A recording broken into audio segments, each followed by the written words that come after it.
বিক্ষোভের সুযোগে ব্যবসা প্রতিষ্ঠানে হামলা, লুটপাট সমাজের জন্য কলঙ্ক, কঠোর হওয়ার পরামর্শ।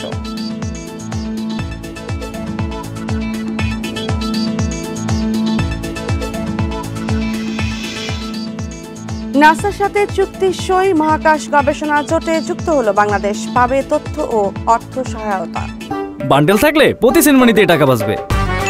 বিকাশ সেনমানি বান্ডেল কিনে জিতুন প্রতি লেনদেনে। স্বাগত ইন্ডিপেন্ডেন্ট সংবাদের সঙ্গে আছে আমি শাজবিন হাসান। শুনছিলেন শিরোনাম, এবার বিস্তারিত।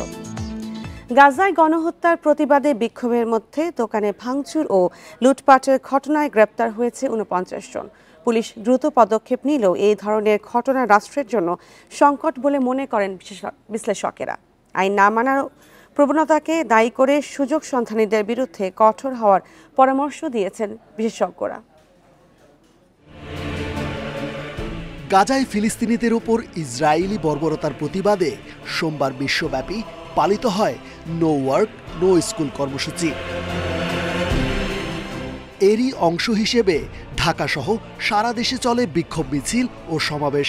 এর মধ্যে কেএফসি ও পিৎজা হাটে ভাঙচুর করে সুযোগ সন্ধানীরা, লুটপাট চালায় বাটার বেশ কয়েকটি শোরুমে।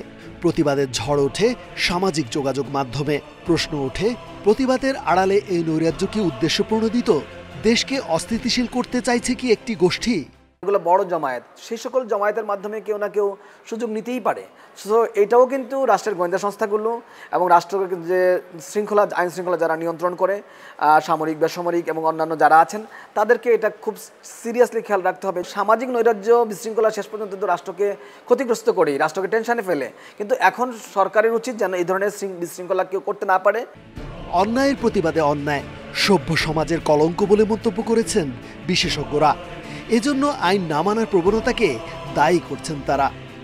আইনের শাসন, আইন শৃঙ্খলা বাহিনীর শতভাগ নিয়ন্ত্রণ, এই ব্যাপারগুলো নিয়ে যথেষ্ট তর্ক বিতর্ক রয়েছে। একটি অংশ তারা সভ্যতার যে ছোঁয়া কিংবা যোগ্য এবং আইন মান্যকারী নাগরিক হিসাবে যে নিজেদেরকে প্রতিষ্ঠিত করার যে লড়াই কিংবা যে প্রচেষ্টা, এই জায়গাতে যথেষ্ট পিছিয়ে আছে। আন্তর্জাতিক গণমাধ্যমে কিন্তু সেটি অংশ হিসেবে প্রকাশ কিংবা প্রচার পেয়েছে। তবে ঘটনার পরপরই নড়ে চড়ে বসে প্রশাসন। ভিডিও ফুটেজ দেখে এরই মধ্যে গ্রেপ্তার হয়েছে অর্ধশত। রেজওয়ানুল হক, ইন্ডিপেন্ডেন্ট নিউজ, ঢাকা। মহাকাশ গবেষণা সংস্থা নাসার সাথে নন মিলিটারি স্পেস এক্সপ্লোরেশন চুক্তি সই করেছে বাংলাদেশ। মঙ্গলবার রাজধানীতে ইনভেস্টমেন্ট সামিটে নাসা ও স্পার্সর চুক্তির মাধ্যমে আন্তর্জাতিক মহাকাশ গবেষণা জোটের ৫৪তম সদস্য হল বাংলাদেশ। এতে গবেষণার তথ্য পাওয়ার পাশাপাশি আর্থিক সহায়তা পাওয়া যাবে। বাংলাদেশে মহাকাশ নিয়ে গবেষণা করতে ১৯৮০ সালে প্রতিষ্ঠিত হয় বাংলাদেশ মহাকাশ গবেষণা ও দূর অনুধাবন প্রতিষ্ঠান স্পারসো।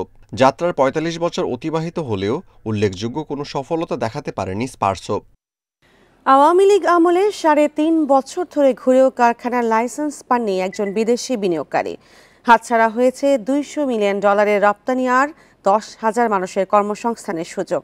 মঙ্গলবার বিনিয়োগ সম্মেলনের দ্বিতীয় দিনের প্রেস ব্রিফিংয়ে এসব তথ্য জানান বিডা নির্বাহী চেয়ারম্যান। তিনি বলেন, এবারের সম্মেলনের লক্ষ্য দেশের নেতিবাচক ভাবমূর্তি দূর করা। রপ্তানিমুখী কোনো কারখানা স্থাপনে শতাধিক সরকারি সংস্থার লাইসেন্সের প্রয়োজন হয়। এসব সেবা সংস্থার লাইসেন্স পেতে দীর্ঘসূত্রতা, ঘুষ, অনিয়মের অভিযোগ পুরনো। বিশ্বব্যাংকের গবেষণা বলছে এগুলোই বাংলাদেশে শিল্প বিনিয়োগের বড় প্রতিবন্ধকতা। বিনিয়োগ সম্মেলন চলাকালে প্রধান উপদেষ্টার সঙ্গে চীনা প্রতিনিধি দলের সাক্ষাতে উঠে আসে এমন তিক্ত অভিজ্ঞতার কথা। দ্বিতীয় দিনের প্রেস ব্রিফিংয়ে বিডা নির্বাহী চেয়ারম্যান বলেন, অতীতের নেতিবাচক ভাবমূর্তি দূর করাই এবারের সম্মেলনের মূল লক্ষ্য। একজন উদ্যোক্তা আজকে বলেছেন, which is very unfortunate, উনি বলেছেন যে উনি অলরেডি বাংলাদেশে অপারেট করেন, উনি বাংলাদেশে আরো বড় বেশ কয়েকটা ফ্যাক্টরি দিতে যাচ্ছিলেন। তো ওনাকে আমরা একটা লাইসেন্স দিতে গত ৩.৫ বছর ধরে ঘুরিয়েছি। জাস্ট একটা লাইসেন্সের জন্য উনি ৩.৫ বছর ধরে একটা ফ্যাক্টরি সেট আপ করতে পারছেন না। It's very unfortunate. And basically ওই ৩.৫ বছরে আমাদের দেশ we have lost $200 million of business. জানানো হয়, নিউ ডেভেলপমেন্ট ব্যাংক এনডিবি সরকারকে ঋণ দেওয়ার পাশাপাশি বেসরকারি খাতেও বিনিয়োগে আগ্রহী। আমাদের $300 মিলিয়ন লোনটাও কিন্তু একটা মাল্টি কারেন্সি লোনের দিকে যাচ্ছে। আমরা শুধুমাত্র ডলারে না, বাট আমরা CNY-তেও আসলে লোন নেওয়ার চেষ্টা করছি। তো আমার প্রথম পয়েন্টটা হচ্ছে যে সফরিন সাইডে আসলে NDB সব দেশকে সিমিলার ভাবে ট্রিট করে, সো আমরা অন্য দেশ যেভাবে ট্রিটেড হবে আমরা সেভাবে ট্রিটেড হব। প্রাইভেট সেক্টরে আমরা ওনাদেরকে আসলে অ্যাক্সেস দেওয়ার চেষ্টা করছি। সংবাদ সম্মেলনে বলা হয়, বেসরকারি খাতের সঙ্গে নিয়মিত মতবিনিময়, সেবা সংস্থার দুর্নীতি দূরীকরণে জোর দেবে সরকার। জানানো হয়, সফররত বিদেশি ব্যবসায়ীরা মনে করেন যুক্তরাষ্ট্রের সঙ্গে শুল্ক সমস্যা মোকাবিলায় বাংলাদেশ সঠিক পথেই আছে। Hari Saha, independent news, Dhaka. নরেন্দ্র মোদীর কাছে শেখ হাসিনাকে ফেরত চেয়েছেন প্রফেসর ইউনূস, তবে এ নিয়ে চূড়ান্ত কিছু হয়নি বলে জানান পররাষ্ট্র উপদেষ্টা। মঙ্গলবার দুপুরে মন্ত্রণালয়ের ব্রিফিংয়ে তিনি বলেন, দুদেশের মধ্যে উত্তেজনা সৃষ্টি করে এমন বক্তব্য থেকে বিরত থাকা উচিত। এক প্রশ্নের জবাবে তিনি আরও জানান, তিস্তা ইস্যুতে ভারত ও চীন দুদেশের সঙ্গেই সহযোগিতা সম্ভব, কোনোটিতেই বাধা নেই। প্রধান উপদেষ্টার চীন ও থাইল্যান্ড সফর নিয়ে সংবাদ সম্মেলন করেন পররাষ্ট্র উপদেষ্টা তৌহিদ হোসেন। তিনি বলেন, ব্যাংককে প্রধান উপদেষ্টার সঙ্গে ভারতের প্রধানমন্ত্রীর প্রথম বৈঠক ফলপ্রসূ হয়েছে। ভারতের শীর্ষ পর্যায় থেকে স্পষ্ট করা হয়েছে, তারা বাংলাদেশের কোনো দলের সঙ্গে সম্পর্ক বিবেচনা করে না। প্রশ্নের উত্তরে পররাষ্ট্র উপদেষ্টা বলেন, এদেশে জাতীয় নির্বাচন প্রসঙ্গে ভারতের আগ্রহকে স্বাভাবিক ঘটনা হিসেবে দেখছে ঢাকা।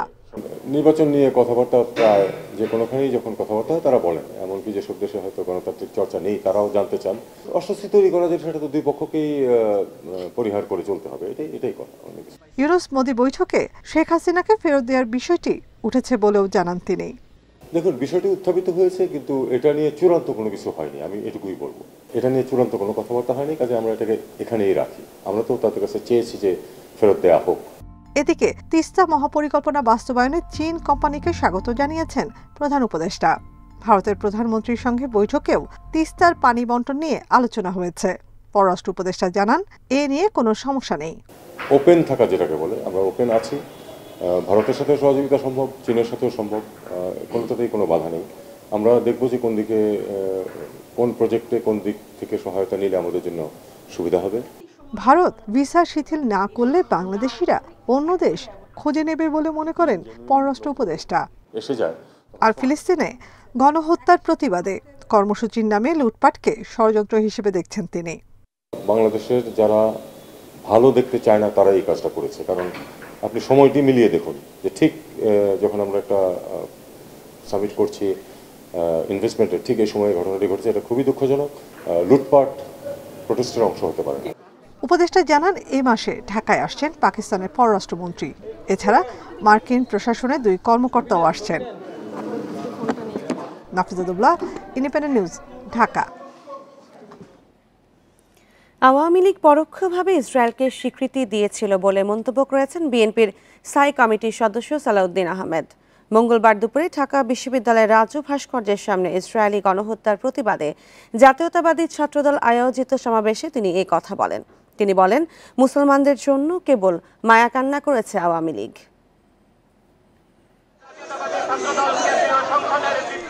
ফিলিস্তিনের গাজা ও রাফায় ইসরায়েলি গণহত্যার প্রতিবাদে ঢাকা বিশ্ববিদ্যালয়ের রাজু ভাস্কর্যের সামনে প্রতিবাদ সমাবেশের আয়োজন করে জাতীয়তাবাদী ছাত্রদল। সমাবেশে ছাত্রনেতারা ফিলিস্তিনের নির্যাতিত জনগণের পাশে দাঁড়াতে মুসলিম বিশ্বের প্রতি আহ্বান জানান। ফিলিস্তিনে ইসরায়েলি গণহত্যার প্রতিবাদে দেশের বেশ কিছু স্থাপনায় হামলার নিন্দা জানান তারা। সারা বিশ্বের সাধারণ শিক্ষার্থীরা যেখানে ফিলিস্তিনের প্রশ্নে এক এবং ঐক্যবদ্ধ অবস্থান গ্রহণ করেছে, সেখানে এই ঢাকায় এ ধরনের একটা ঘটনা ঘটেছে। অপরাপর ব্যবসায়িক প্রতিষ্ঠানে যে হামলার ঘটনা ঘটেছে, এটি দ্বারা বাংলাদেশের ভাবমূর্তি চরম বাধাপ্রাপ্ত হয়েছে। আমাদের ভাইদেরকে যেভাবে হত্যা করা হচ্ছে, আমরা সারা সমস্ত মুসলিম বিশ্ব ঐক্যবদ্ধ হোক। যেখানে ইসরায়েলি পণ্য থাকবে সেখানেই আমরা বয়কট করবো। বন্ধুরা আমাদের ক্ষুদ্র পরিসর থেকে এই অবস্থান থেকে এই বয়কট ছাড়া আমাদের কি ব্যাপার আছে? বন্ধুরা সংগ্রামী বন্ধুরা, আমরা সমস্ত মুসলমানরা এক হয়েছি। আওয়ামী লীগ ইসরায়েলকে পরোক্ষভাবে স্বীকৃতি দিয়েছিল বলে অভিযোগ করেন বিএনপির স্থায়ী কমিটির সদস্য সালাউদ্দিন আহমেদ। বাংলাদেশের বিগত ফ্যাসিবাদী সরকার আওয়ামী লীগ পরোক্ষভাবে ইসরায়েলকে স্বীকৃতি দিয়েছিল। কিভাবে তারা বাংলাদেশের পাসপোর্টে ইসরায়েল ব্যতীত সকল রাষ্ট্রে দমনের যে নির্দেশনা ছিল সেখান থেকে ইসরায়েল শব্দটি রিমুভ করে দিয়েছিল, প্রত্যাহার করে দিয়েছিলেন। তার মানে দাঁড়ায় তারা ইসরায়েলকে স্বীকৃতি দিয়েছিল। ফিলিস্তিনি জনগণের উপর ইসরায়েলি গণহত্যার প্রতিবাদে শিগগির বিএনপি বড় কর্মসূচি দেবে বলেও জানান সালাউদ্দিন আহমেদ। Jahanara Parvin, independent news, Dhaka. নোয়াখালী ২ আসনের সাবেক এমপি বেঙ্গল গ্রুপের চেয়ারম্যান মোর্শেদ আলমকে গ্রেপ্তার করেছে ঢাকা মহানগর গোয়েন্দা পুলিশ।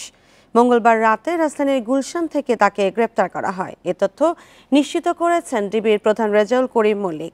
তিনি জানান, মোর্শেদ আলমের বিরুদ্ধে একাধিক মামলা রয়েছে। আজ তাকে আদালতে হাজির করে রিমান্ডের আবেদন করা হবে। মোর্শেদ আলম 2014, 2018 ও 2024 সালে নোয়াখালী ২ আসন থেকে আওয়ামী লীগের সংসদ সদস্য নির্বাচিত হন।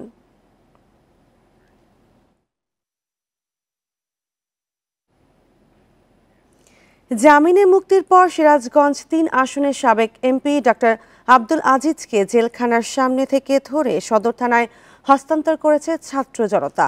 মঙ্গলবার রাতে সামাজিক যোগাযোগ মাধ্যমে তাকে ধরে নেওয়ার একটি ভিডিও ভাইরাল হয়।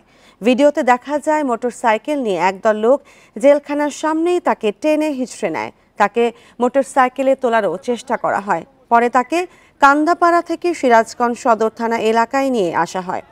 সদর থানার ওসি হুমায়ুন কবির জানান, ডাক্তার আব্দুল আজিজের বিষয়ে প্রয়োজনীয় ব্যবস্থা নেওয়া হবে। গত ৩ ফেব্রুয়ারি রাতে রাজধানীর কলাবাগান থেকে আজিজকে গ্রেপ্তার করে র্যাব। এরপর তারাস থানার হত্যা চেষ্টা মামলায় তাকে কারাগারে পাঠায় আদালত।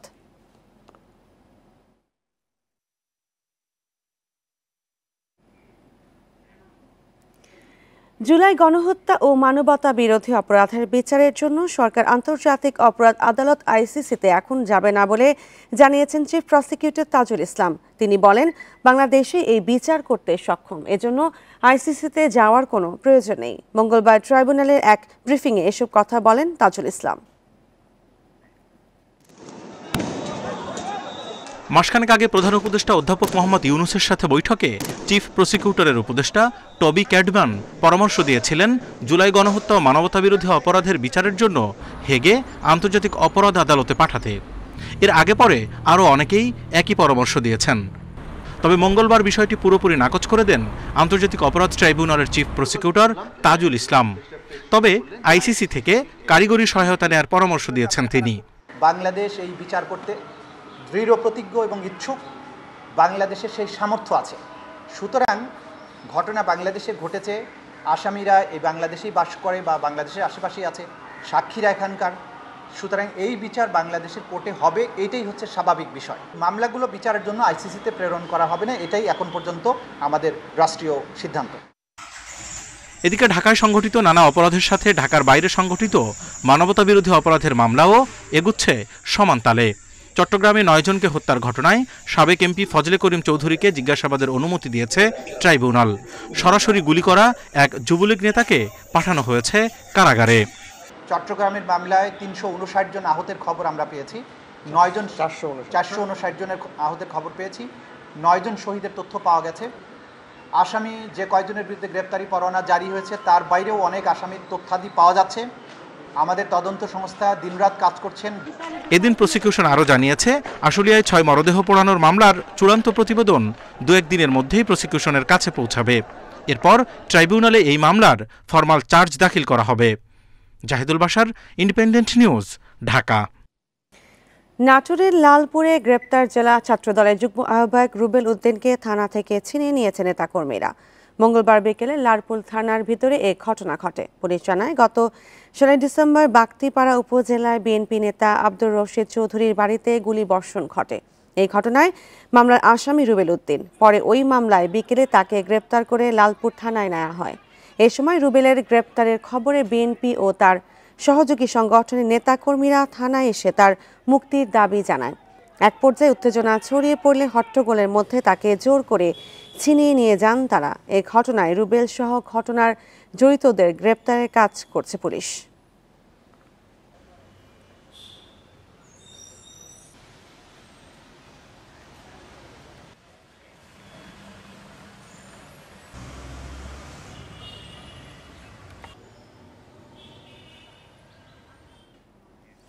যুক্তরাষ্ট্রের শুল্ক আরোপ নিয়ে ট্রাম্প প্রশাসনকে দেওয়া চিঠির ইতিবাচক ফল পাওয়ার আশা করছে অর্থ উপদেষ্টা। এদিকে বাণিজ্য উপদেষ্টা বলেছেন, যুক্তরাষ্ট্রের সঙ্গে বাণিজ্য ঘাটতি কমানো সরকারের অগ্রাধিকারে রয়েছে।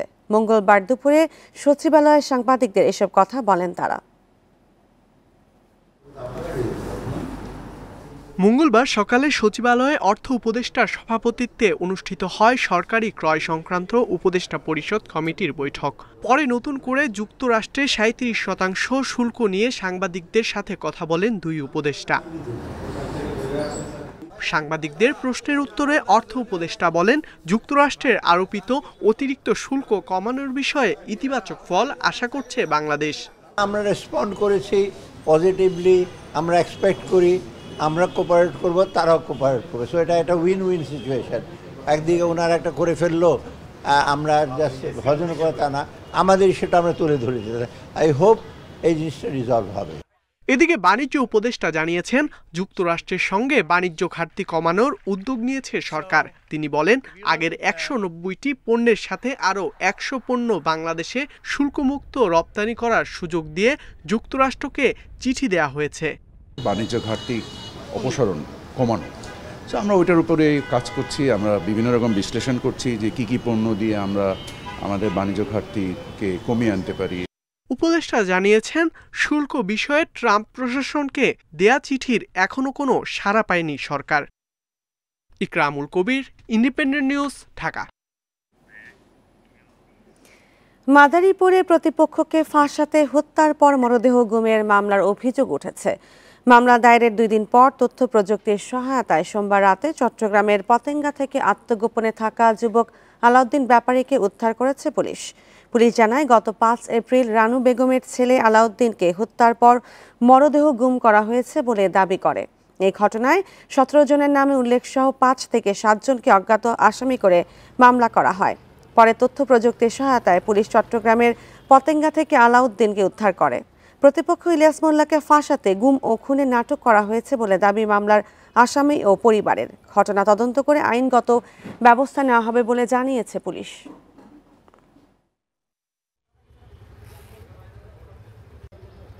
আমরা উক্ত ভিকটিম আলাউদ্দিনকে অর্ধরাত্র চিটাগাং এলাকা থেকে, চিটাগাং পতেঙ্গা এলাকা থেকে তাকে আমরা উদ্ধার করে তাকে থানায় নিয়ে আসছি। মামলা তদন্তাধীন আছে এবং এই মামলা ঘটনার সঙ্গে জড়িত। কয়েকদিন পরেই বাংলা নতুন বছর 1432-এর মধ্যে শুরু হয়েছে প্রস্তুতি। এবার স্বৈরাচারের প্রতীকী ভাস্কর্য ছাড়াও থাকছে 5টি মোটিভ। আয়োজকরা জানিয়েছেন, বাঙালি সংস্কৃতির সাথে বিভিন্ন জাতি গোষ্ঠীর ঐতিহ্য একাত্মতায় উদযাপিত হবে অন্তর্ভুক্তিমূলক শোভাযাত্রা।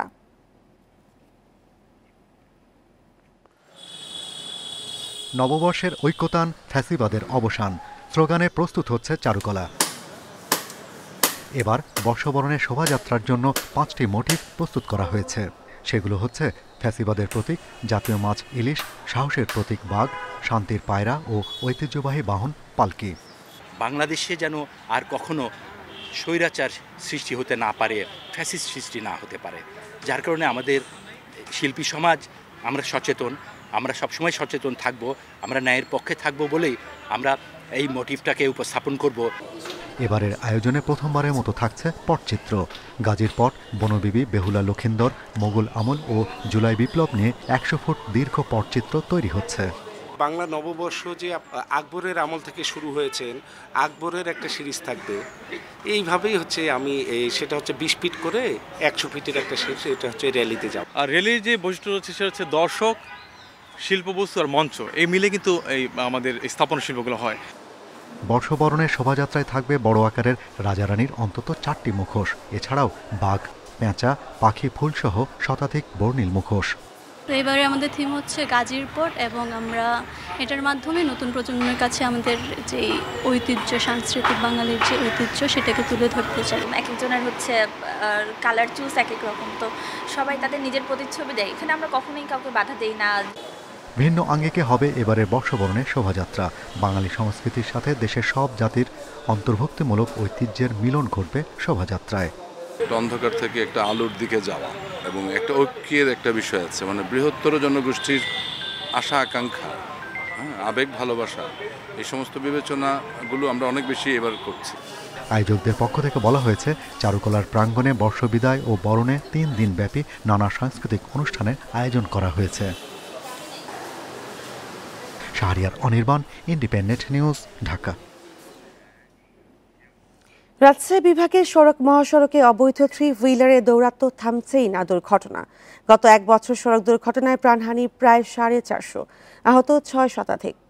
মহাসড়কে ঝুঁকিপূর্ণ হালকা যানবাহন চলাচল বন্ধ এবং হাইওয়ে পুলিশকে আরও সক্রিয় হওয়ার তাগিদ যাত্রী ও চালকদের।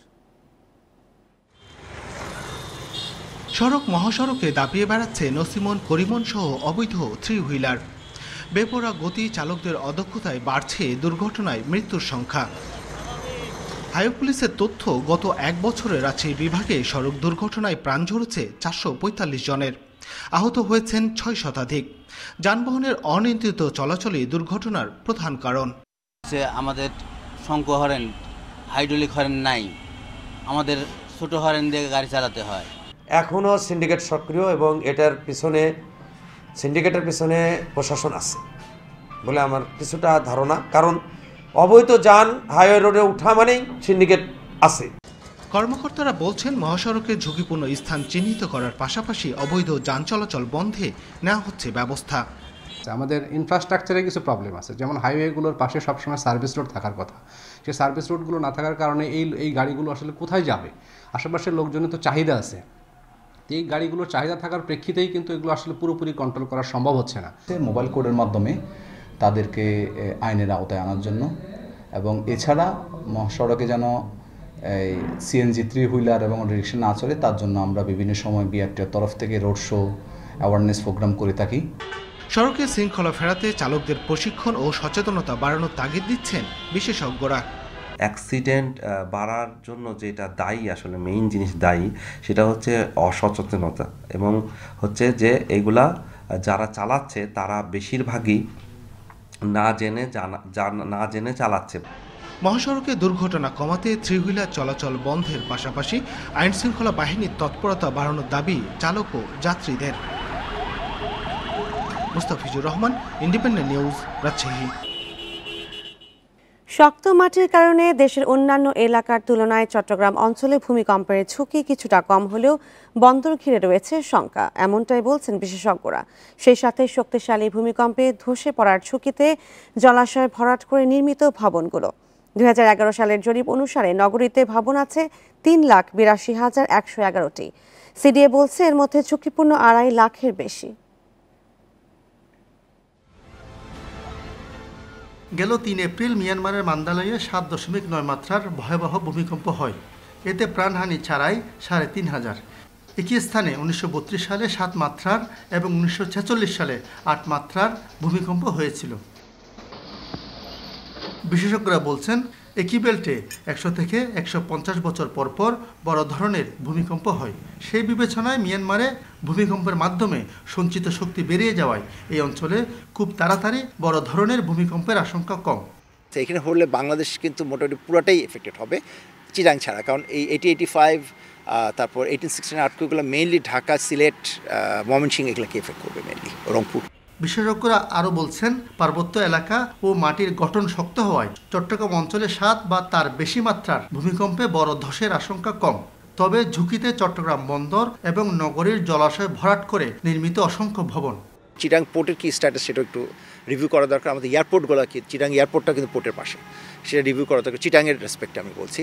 তো এই দুইটা জায়গায় একটু ভালনারেবল এলাকা আছে, বাট চিটাংয়ের অন্যান্য বিল্ডিং স্টক যেখানে আছে ওটা রিলিফ শক্ত মাটিতে, হয়তো মেজর ডিজাস্টার হবে না। চট্টগ্রামে ভূমিকম্পের ঝুঁকি নিয়ে সাম্প্রতিক কোনো জরিপ নেই, তবে যে কোনো ক্ষয়ক্ষতি এড়াতে চট্টগ্রাম উন্নয়ন কর্তৃপক্ষ সিডিএকে কঠোর তদারকির আহ্বান দুর্যোগ উপদেষ্টার। যে ভবনগুলো তৈরি হবে সেগুলি যেন বিল্ডিং কোড মেনে যেন তৈরি করা হয়। তো আমরা তাদেরকে অনুরোধ করতে পারি যে আপনারা আরও নিবিড় মনিটরিংয়ের মধ্যে নিয়ে আসেন, নিবিড়ভাবে জিনিসটা দেখেন, যাতে মানুষ এরকম এটাকে অগ্রাহ্য করতে না পারে। 1996 সালে ভূমিকম্পে চট্টগ্রাম নগরীর হামজারবাগ এলাকায় ভবন ধসে পড়ে, এতে প্রাণহানিও হয়। আলমগীর সবুজ, ইন্ডিপেন্ডেন্ট নিউজ, চট্টগ্রাম। প্রথমবারের মতো খুলনা মহানগরীতে নির্মাণ করা হয়েছে দুটি ফুট ওভারব্রিজ। পথচারী ব্যবহার না করায় 7.5 কোটি টাকা ব্যয়ে বানানো এই ব্রিজ দুটি কোনো কাজে আসছে না।